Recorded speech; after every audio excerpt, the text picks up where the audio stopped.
নমস্কার বন্ধুরা, আমি সঞ্জু। আজ আবারও জিভে জল আনার দারুণ স্বাদের চটজলদি একটা রেসিপি নিয়ে হাজির হয়েছি।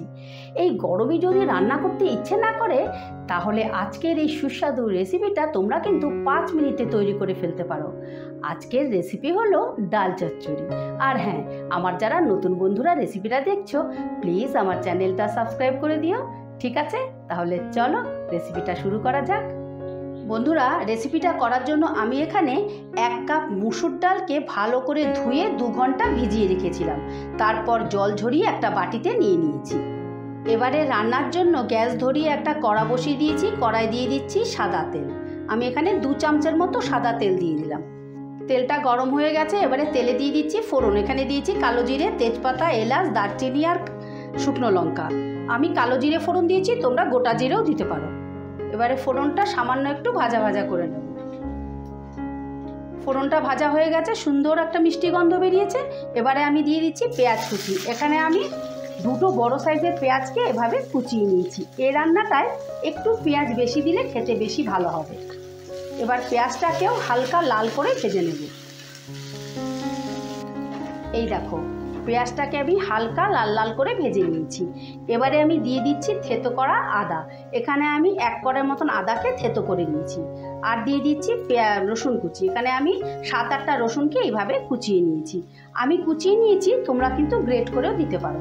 আর 5-6টা লঙ্কাকে এইভাবে চিড়ে নিয়েছি। ঝালটা তোমাদের পছন্দ মতো দিই।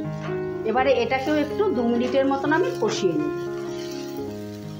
বন্ধুরা, আমি রান্নাটা সাদা তেল দিয়ে করছি, তোমরা কিন্তু ঘি দিয়েও করতে পারো। ঘি দিয়ে করলে কিন্তু আরও বেশি ভালো লাগবে। এই রান্নাটা কিন্তু লুচি, রুটি, পরোটা সব কিছুর সাথে খেতে ভীষণ ভালো লাগে। এই মশলাটাও আমি 2 মিনিটের মতন কষিয়ে নিলাম। আদা রসুনের কাঁচা গন্ধটাও চলে গেছে। এবারে আমি দিয়ে দিচ্ছি টমেটো কুচি। এখানে মাঝারি সাইজের 2টো টমেটোকে ছোটো ছোটো করে কুচিয়ে নিয়েছি।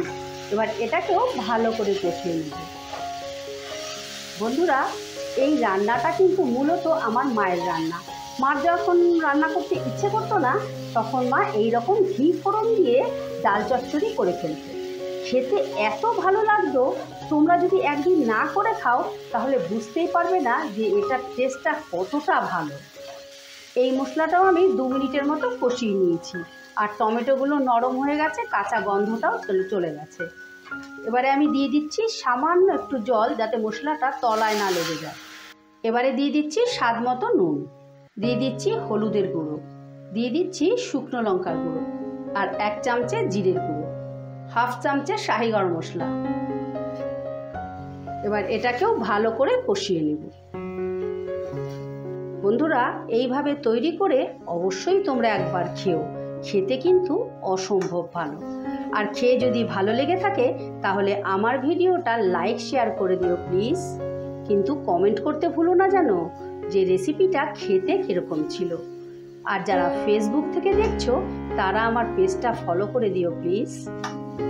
মশলাটা আমার ভালো করে কষানো হয়ে গেছে, মশলা থেকে তেলও ছেড়ে দিয়েছে। এবারে আমি দিয়ে দিচ্ছি ধুয়ে রাখা মুসুর ডাল। আর তোমরা কিন্তু এই রেসিপিটা মুসুর ডাল দিয়েই করার চেষ্টা করো, কারণ মুসুর ডাল দিয়ে এই রেসিপিটা খেতে বেশি ভালো লাগে। এবারে ডালটা দিয়েও ভালো করে কষিয়ে নেব। প্রায় 2 মিনিটের মতন কষিয়ে নেব। ডালটা দিয়ে কিন্তু ভালো করে কষিয়ে নিতে হবে, তাহলেই খেতে বেশি ভালো লাগবে। এই দেখো, ডালটাকে ভালো করে কষিয়ে নিয়েছি।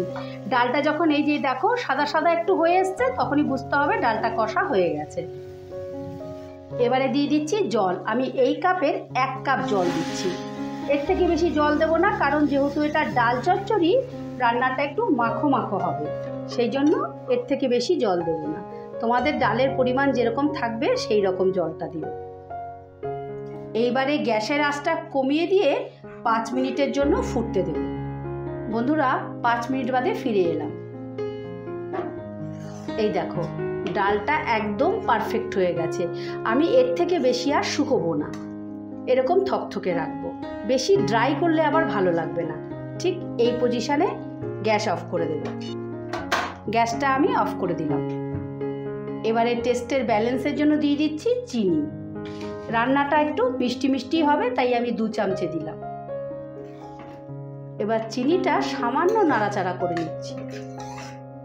এবারে ওপর থেকে দিয়ে দিচ্ছি শাহি গরম মশলা। তোমাদের কাছে যদি ধনেপাতা থাকে তাহলে ধনেপাতাও দিতে পারো, আমার হাতের কাছে নেই তাই দিতে পারলাম না। এবারে দিয়ে দিচ্ছি 1 চামচা বাটার, তোমরা কিন্তু ঘিও দিতে পারো।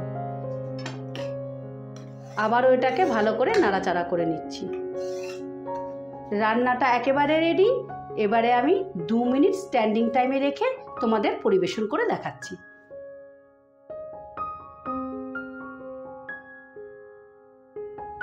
আজকের রেসিপি ডাল চচ্চড়ি। যা গন্ধটা বেরিয়েছে ডাল চচ্চড়িটার, মানে গন্ধেতেই অর্ধেক খিদে পেয়ে যাচ্ছে। টেস্ট করে দেখি, পরোটা দিয়ে টেস্ট করব।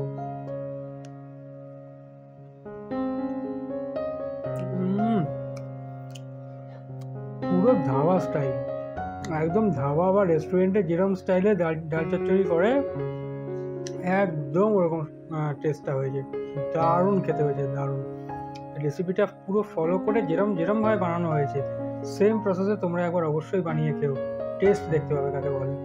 আর এটা খেলে পরোটা, নান বা লুচি এই জাতীয় জিনিস দিয়ে খাবে। এই দেখো বন্ধুরা, ডাল চচ্চড়ি ফাইনালি রেডি। তোমরা কিন্তু এইভাবে তৈরি করে অবশ্যই একবার খেও। আর খেয়ে যদি ভালো লেগে থাকে তাহলে আমার চ্যানেলটা সাবস্ক্রাইব করে রাখার অনুরোধ রইল। আমার চ্যানেলে এই রকম নিত্য নতুন রেসিপি আসতেই থাকে। ঠিক আছে, তাহলে আজ আসি, কাল আবারও কোনো নতুন রেসিপি নিয়ে হাজির হব। ততক্ষণ তোমরা সকলে ভালো থেকো, সুস্থ থেকো। টাটা।